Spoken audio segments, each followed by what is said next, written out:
How to hide Instagram following and follower list. If you find this video helpful, drop a like and subscribe. All you got to do is go ahead and open up your Instagram application.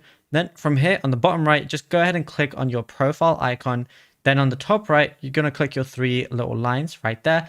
And now let's say you don't want anyone seeing who you follow or who follows you or anything like that.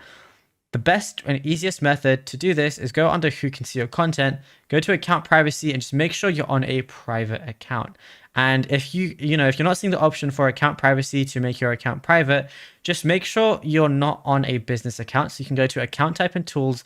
And if you're on a professional account, you can switch to a private account from this section and then switch your account to private.